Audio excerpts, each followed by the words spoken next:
This is Business Decoded podcast with Ronnie Spellman.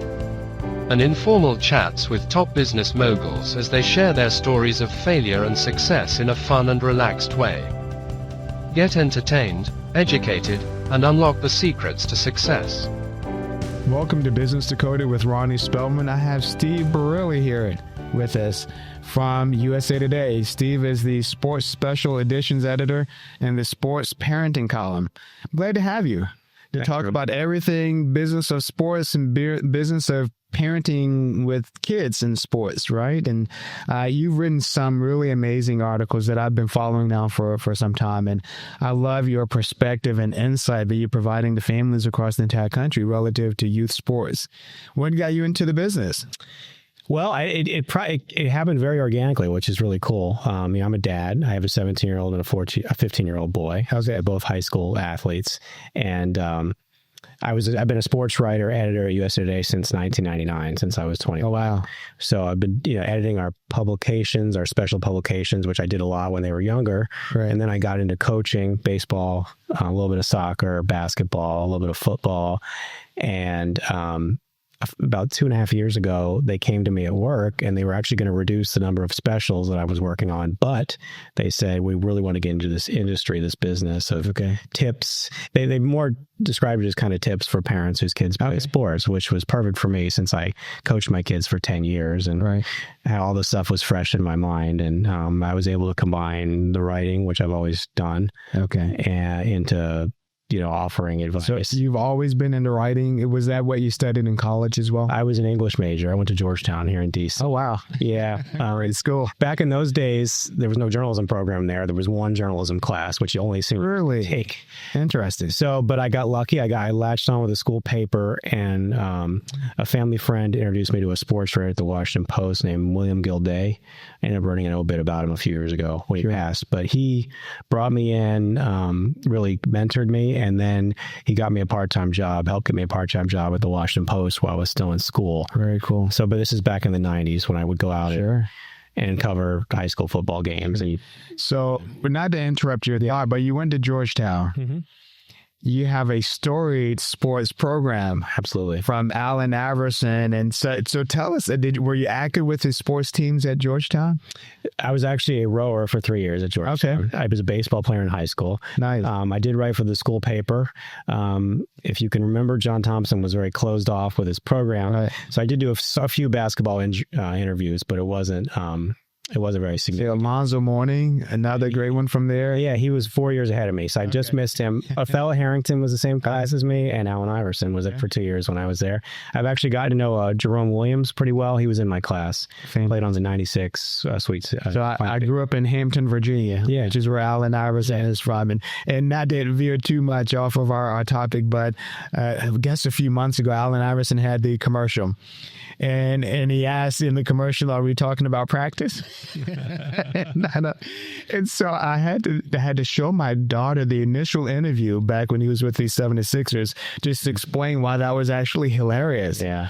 And the commercial I just thought was so funny because back then it was kind of a tense moment in the original interview many, many years ago. But then to see that commercial, I just found fascinating. But no, Georgetown has an incredible sports program. So it sounds like you grew and really refined your writing skills during that period of time, that you had a lot of great sports, even though, of course, the team was a little closed off in basketball. And that's pretty neat. It's just writing. When you're into writing, you just have to write and practice and interview people. And that's how you get good at it. I mean, it's still hard. I still find it challenging, but it's very, very satisfying when it's over with. Now, so you became a coach for your sons, which kind of leaned you more into the sports writing piece of it, it sounds like. Yeah. I mean, I was an editor and a writer at USA Today, so I covered a lot of sports over the years, baseball, tennis, covered just about every major sport. And then when my kids were born, I started coaching their little league team like my dad used to do. And so I got into that aspect of it. And obviously it's a whole different world than when you and I were out there playing. I love the youth sports, though. I coached my daughter's basketball team, and they required the coaches to. So I fell into coaching. I was going to help the coach, and then suddenly he couldn't coach, and they asked me to coach the team. And I thought, what do I do with an entire female teenage group of team members? And I hadn't coached at that point. I loved it though. Absolutely loved it. Just part of it was giving them my life lessons of having played sports and then helping them figure it out. But they required me to go through a positive coaching program before I could begin coaching. Yeah. And I took the course and I thought, this is fantastic because so much happens in sports from a parent's perspective. But I've written and seen so many of your articles. What do you think some of the most important tips are that you've given and written for parents? I know there's a lot that you've written, but what comes to mind is your parenting ideas that you've written about to help people figure it out, not only on the parenting side, the coaching side, and what else you've written. I think it's hard to do in the moment, but I think one of the things I realized since I've gotten out of coaching a little bit is to just kind of stress the experience and the lessons your kids are getting out of the sport, not as much whether they win the game or not. I think sometimes it's more fun. Like one of my most fun games watching my son is when he pitched at a championship baseball game and they ended up losing, but the fact that he competed and did so well, right. I mean, that just means so much for you as a parent, just seeing that. And those are the life experiences. Like most of our kids are not going to go on and play professionally. And it's more just, getting that experience and just using sports as a way, I write about this a lot, as a way to kind of help you in life, which it helped me as well. And that's an incredible point because I tell everyone the same thing, the value of sports. We spend a lot of time and money in sports, but there's so much that my daughter has gained. She was a competitive gymnast. She played softball. She was in soccer as a kid. She was in taekwondo as well, and then the basketball. But the discipline they get, learning to show up on time, learning to be prepared, those life lessons carries her specifically, she's in college now, beyond those youth years, and they're ingrained in who she is now. It's not even a requirement. I'm amazed to watch her show up for interviews. She's now working with some great organizations. She'll work with Forbes this summer, but watching her follow through and follow up, it's enlightening just to see her evolution. Absolutely. I think it's very challenging when you're going through it at the time. My sons are high school athletes, seeing them come home. I remember those days and doing their homework late at night. Right. I was a college rower, as I mentioned. That was year round. That was very challenging at Georgetown, getting up early for practice. So it really does teach you. I think when you get out into the real world, you have a little bit more of an edge. Right. Right. Yeah. Now that's amazing. Do you have a favorite sports movie by any chance? You just made me think of the rowing movie about not long ago. And that was one of my favorites, of course, is Jerry Maguire. That's a great one. Yeah. I mean, I love the Rocky movies. And then, but the Natural, Major League, those are a couple of my favorites. Right. Growing up, those were definitely my childhood. So what are some of the trends that you're seeing in sports and youth sports these days? I think the term that people use is the professionalization of youth sports. I think you go out to fields and you see a lot of good stuff, right. But I think you also see a lot of people really pushing their kids, and trying to put too much into if you go to a little league field, there's a lot of you almost feel bad for the kids sometimes when they're up there and their parents are telling them what to do while they're trying to hit and play with their friends. Right. So I think we need less emphasis on, success within games, and doing really well at an early age. I mean, there's so many kids you see now that my kids are older that are late bloomers. Right. And they end up doing really well. Well, the kids who were really good when they were young are now not even playing. Right. So I think we just have to be patient and just, it's fun for us. It makes it more stressful for us when we're out there worrying about whether they strike out or not. Right. Yeah. I can tell you that before my daughter's gymnastics meet, I was absolutely nervous beyond belief. I was more nervous watching her than me competing when I was growing up. But I also had a policy that I would never challenge or question a coach's unless it's something that's completely wrong, right? If they were abusing my daughter. But I allowed them to coach. And so I try to stand back and let them do what they needed to do to give her the guidance. They were the experts in the field. But you're right, it gets a little bit more complicated these days.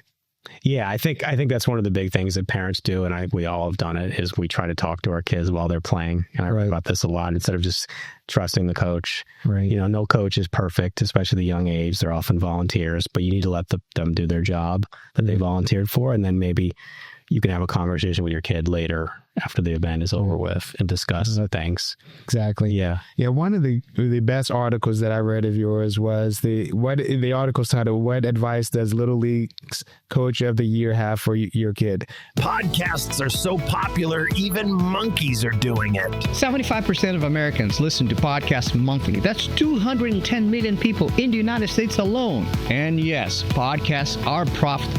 Joe Rogan is making $30 million per year. Your content, your knowledge is worth sharing. Don't just dream it, do it. Visit andycostafilms.com/podcast and turn your content into leaks. What advice does Little League's Coach of the Year have for your kid? Let's eat. Yeah. Great article. Is about a year ago that it came out. And EAT, EAT, stands for effort, attitude, and teamwork. And what I remember most, and I've been using this from a business perspective, is that his philosophy was he didn't want to put a lot of stress on kids from this perspective. He wanted them to go out there and be able to make mistakes and learn from those mistakes. But his position was, and this is me summarizing the article, his position was he didn't want them to stress about being taken out of the game for making a mistake. Because a lot of times that's what happened. You miss a ball or you miss a play that should have not been missed, and then they're pulled out of the game. And it's the same for business. Employees will make mistakes, hopefully nothing catastrophic from a business perspective, but they need to make that mistake and learn from it, which hopefully will make not only them better, but the organization better. And I don't know if you can enlighten us on anything that you recall from the article, but it was a great article for me from a business perspective. Yeah. Well, I think the fact that they ended up, well, I don't know if I want to spoil the story, but they had some success, despite his philosophy. And I think the philosophy actually makes the kids stronger in the long. It does. You're not worried about. I think I've seen that a lot, and I'm sure I was guilty of it once or twice. Like, a kid makes a mistake, and you want to say, "Don't do that," or you take them out of the game instead of just letting them, giving them the confidence that they can play, they can make mistakes, and they'll have another chance out there. Right. It's a really good life lesson, and like you said, in the workplace, I mean, none of us are perfect. We all make mistakes from time to time. And I think it actually makes you work harder when you make a mistake. It does. Yeah. And so I've been coaching managers and training managers for a very long time. And it's really special. We can go to an employee, maybe they made an error. You say, here's how you should have looked at it differently, but they know that you're there to support them. I interviewed the CEO of Bluebell Ice Cream. And he tells this story of when he was so proud of his work. He was pretty early in his career, a few years in his career. And he mentioned that he was expecting that he might get a promotion soon to like a regional president type position. And he went to this meeting expecting, this is my moment. This is where I'm going to shine. They're going to tell me how great I am and that they're going to promote me. He went to this meeting and he said the energy was just different. And they spent the entire time talking about what he wasn't doing well. And he went to his hotel, sat at the edge of the bed, and he had to make a decision. Do I stay and try to continue to improve and expand, or do I leave? Because he just wasn't certain if they stood behind him. But ultimately, that was their position. We stand behind you. We believe in you. We just want you to know where we think you can make areas of improvement. So it's kind of that same philosophy, but having that confidence of knowing that someone stands behind you, it removes a lot of that burden. And you're now free to go and work harder. So I think you're right. I think kids work harder when they realize that they're not going to be severely punished for an error. Right. And I think that applying that to youth sports, I think playing kids in an equal amount of time, even despite skill levels, especially at younger ages, is just so important. Okay. You don't want to reward the kids who, are bigger and stronger. Sure. And, early on in the games and the season, just to get some wins, you want to make sure that every kid is developing, getting an equal amount of time. So those kids know that, okay, I made a mistake, I'm going to have another shot. Right. I think we all do that when our kids are young. We try to win. Right. But then you realize when you get older that, why did I try to win so much? I mean, it was more about, you want the kid to say, I remember that coach for the way he coached me, not how many games we won.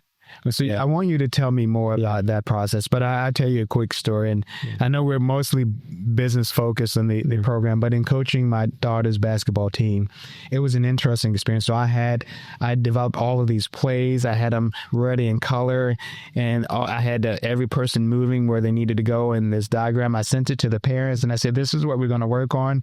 Yeah. And when we were approaching our first game, I knew that we weren't ready. It just didn't work. It kind of fell a little flat from the concept perspective. Yeah. So I narrowed it to one play, and then I wanted to test it. So the first game I had the players run the play, and then they came to me at halftime. We were down by a point or two. They came, and the other team had been playing. You could tell they were much more experienced players on this other team. So my team came to me and they said, Coach, the play's aren't working. It's not working at all. We just want to go out and kind of freestyle and then play our game. And they did. I allowed them to. Not a problem. I'm here to support you. And they were demolished that second half of the game in basketball. And then the next game, they came to me similarly and said, well, Coach, we want to do the same thing we did. And I let them. And by the end of that game, they said, all right, we're ready now. We're ready to learn and to listen. And I gave them coaching and advice. And the other thing I taught them, don't be afraid to shoot. Like if you miss, don't worry about it. Kind of the same philosophy. Don't be afraid, because as they say, you will never make the shot you didn't take. Right. And the team started to flourish. We went on this amazing streak of winning games just from the freedom of knowing that they could take the shot and that we had kind of a game plan that they could exercise and implement. And it was just so much fun. You started to see the kids blossom. It was absolutely amazing. It was an amazing experience for me. Yeah. But the same thing from a business side and how you coach and prepare employees to excel. Yeah. And so what else are you seeing kind of from your writing perspective in youth sports and parenting? I think, like I said, I think when kids I think a lot of parents are really focused on the next level. Yeah. And so when they get older, there's really a lot of focus, especially in an area like this where we are in the DC suburbs. There's just a lot of focus on the next level and how can my kid be this kid? Yeah. I think we lose there's a lot of surveys done that I've written about. Parents have these high hopes that their kid's going to get a scholarship, that they're going to play professionally. The college scholarships, 5% or less, or even less, or even playing in college is less than 10%. So I think you have to be kind of always be thinking about the experience and whether you try hard or not. I mean, whether you make it or not, but if you try hard, that's successful. If you have a good high school career, that's successful. Even if you don't finish the college, Agreed. And your career will end organically at some point. I see so many CEOs that were former players in college. Yeah, which is just incredible to see. Now, do you cover college sports as well? Yeah. I've written about pretty much every level of sports. How is NIL impacting? I know it's changed so much, and I read a lot about it. I just don't know it well, but it's fundamentally changed. And I love college football, by the way. Yeah. Well, I think every team, as you know, from the college game, every team changes every year now because of the transfer portal and because of NIL. I don't know if we ever thought we'd see the day where money is going to, salaries are basically driving now sports, collegiate sports. But and it's trickling down to the high school level now as well. Oh, wow. Yeah. Well, I think you're allowed to market yourself. Your own identity and your profile. And interesting. So kids can make, the best high school players are making a little bit of money, making some money off of their, social media and that sort of stuff, promoting their name, image, and likeness. I mean, there's some states have rules where you can't use your high school in your whatever you're doing, you're promoting, but you can certainly promote yourself. And I think that's changed a lot. If you look out on social media, a lot of kids definitely promote themselves, and you're encouraged to do that in order to get recruited. Sure. And I think there's a fine line you have to draw between being a little too boastful and promoting yourself. And I think that's a line that we cross sometimes. I think I read recently that they finally changed the rules in college, and they're allowing the colleges to pay, I think, directly now, if I recall correctly. I think that was a recent change to pace. That was just the other, last week, I believe. Yeah. So that changed the whole new ball game, right? It changes everything. Right. And it really, I think what you're seeing probably in the collegiate game now is you're not going to see as many Cinderella teams because the powers are going to get the top players, right? I mean, every once in a while you'll see one, but I mean, I think the fun of sports is I think I listened to one of your recent ones where everyone has a puncher's chance, right? Right. But you kind of take some of that away when you're really stacking teams at the collegiate level, especially football, basketball. And did you cover the University of Virginia's basketball team when they lost to the lowest seed? I'm not sure if you were covering sports then, but that was an incredible journey. And then I saw I think it was on 30 for 30, one of the programs after they won the following year. But that must have been an interesting period of time just to see that year they were ranked number 1 in the country and everyone expected them to win. And then they lost in the first round. You remember that these are just kids, right? They're 18 to 22-year-old kids or whatever. So, I mean, I think when I was growing up, you probably remember, a 16 had never been to 1. Right. I think it's happened a couple times now. But I mean, that even a 15 beating a 2 was unheard of. And so when you see that, I mean, I think most people were just kind of blown away by that. Right. But I think the great thing about that story is that Virginia came back and won the championship. Right. That's the beauty. Yeah. Like and you're right, they are kids. And so it's a great learning process for them. Yeah. To having gone through that experience. Yeah. And it's life. Like I just talked to someone for my most recent article. You don't. He's an author who's written about, actually, what we've been talking about this off air, about boys' sports participation down. He said he was a British guy. He's a terrible rugby player. He lost a lot, but he learned so many lessons, right? Having fun with his friends and losing, because in life you lose, right? Now, are you covering rugby and some of these other sports? Cornhole has become one of them. I like to play cornhole. I've never covered rugby. I've covered fishing. I've covered some other things when I spent some time down in Florida. But no, I mean, I think just the general, what I like to cover is just how sports helps people and helps kids and the experience. I've actually had people write to me saying sports is not necessary. I think they talk about it more from a team, competitive perspective. Sure. But I think free play is something that we can all do. Right. And we can take with ourselves into adulthood, even if we don't play on a team. Agreed. And you made me think there a few years ago when my daughter was an early teen, so she was 13, 14. There was a group of about 12 kids in our neighborhood. And every day I tried to make a point that we would go outside. Once I got home and they finished their homework, we would go outside and we would play. I hadn't played Foursquare since I was a kid. And I started playing with these kids, and it was humiliating for me. But it was fun, and I became really good pretty quickly. But playing Foursquare, and we were playing kickball and volleyball, and then we were also playing board games. So we were playing Connect Four and some of these other board games. But just to watch the kids get together from a fellowship standpoint, and just, as you mentioned, the outdoor play and getting them active and not on the computer, it was incredible. They look forward to it. The parents look forward to it. The parents had a bit of a break. Yeah. So I was kind of the neighborhood dad when it came to it. But it was a lot of great learning. My daughter still talks about it to this day. Yeah, I think I'm in a lucky situation where my kids play a little bit in our neighborhood. We have a pretty close knit. They ride their bikes around, they throw the football around. But I think you see there's just so many distractions these days. Right. And I think sports is more important than ever now, because there are so many of those distractions. Now, I think video games, when you play on a team, there's a teamwork element to that. You can play with your friends. Sure, absolutely. And that's great. I mean, to an extent, I think that's important. Right. But I think you need the physical activity. Right. Kids need to get that. Agreed. So you hear that from quite a few people that they don't need sports. Is that a common kind of? I think it's more just from taking money away from schools and funding and a budget standpoint. I think people get upset about teams because a lot of kids don't play on teams. Right. But I think just the aspect of kids playing sports, youth sports, recreational sports. Right. As an adult, I like to work out. I mean, these are things that keep you healthy throughout your life. These are healthy habits to have. And you do write about health in sports as well. I know in a couple of your articles that dietary supplements and some of the other articles. What are you finding from a health perspective? And so I think you're right that physical exercise is definitely important from a health and engagement perspective. But what else are you seeing in youth sports?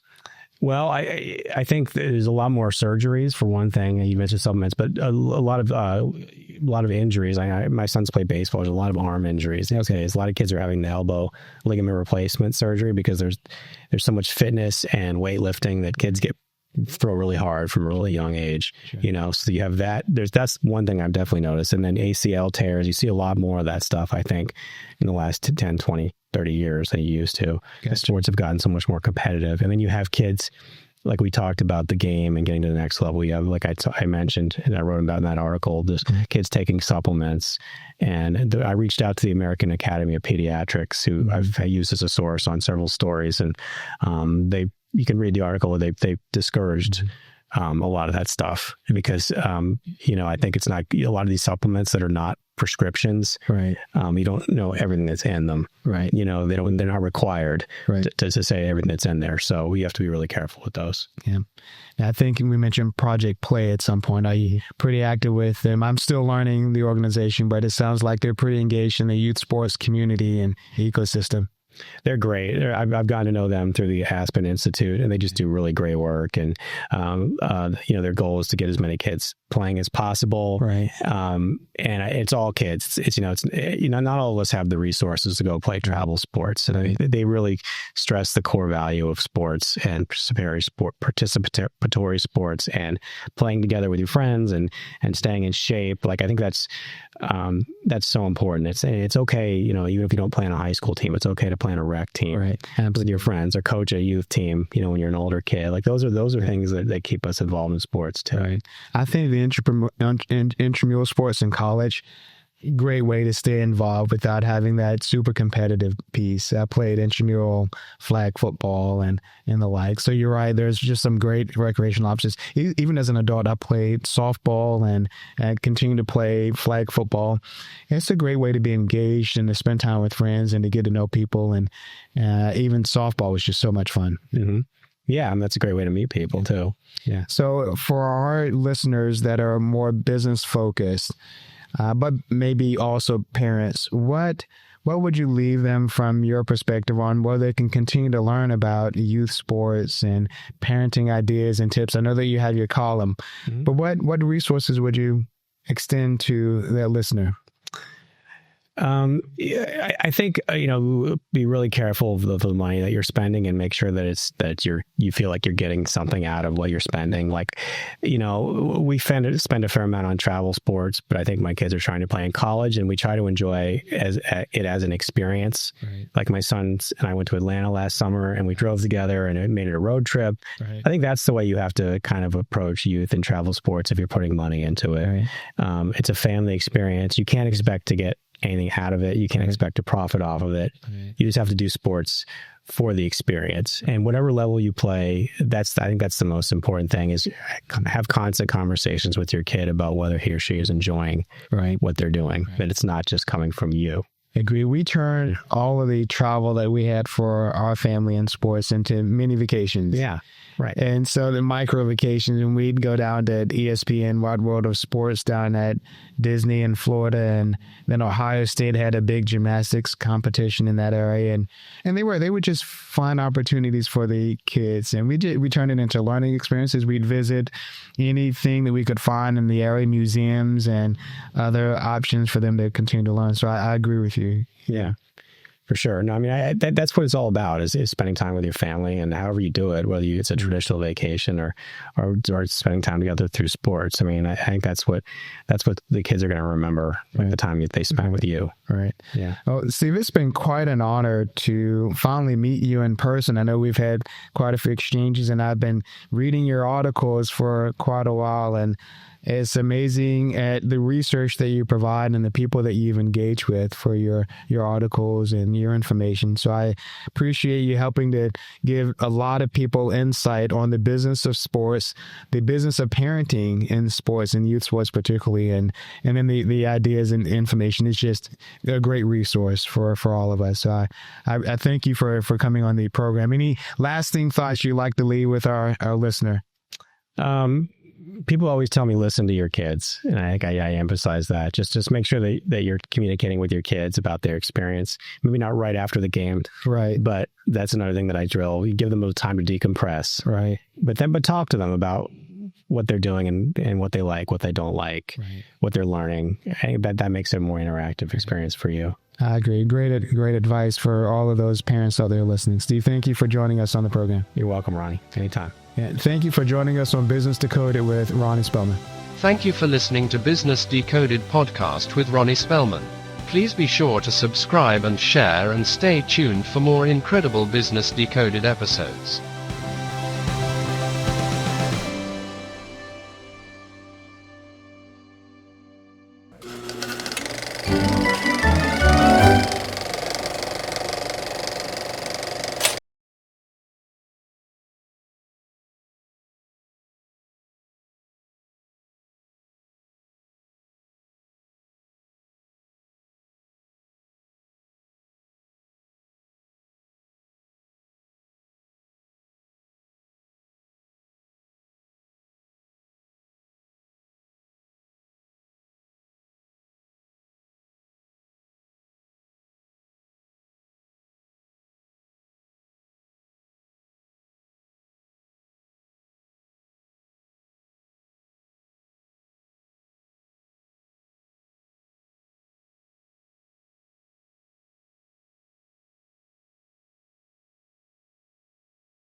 Podcasts are so popular, even monkeys are doing it. 75% of Americans listen to podcasts monthly. That's 210 million people in the United States alone. And yes, podcasts are profitable. Joe Rogan is making $30 million per year.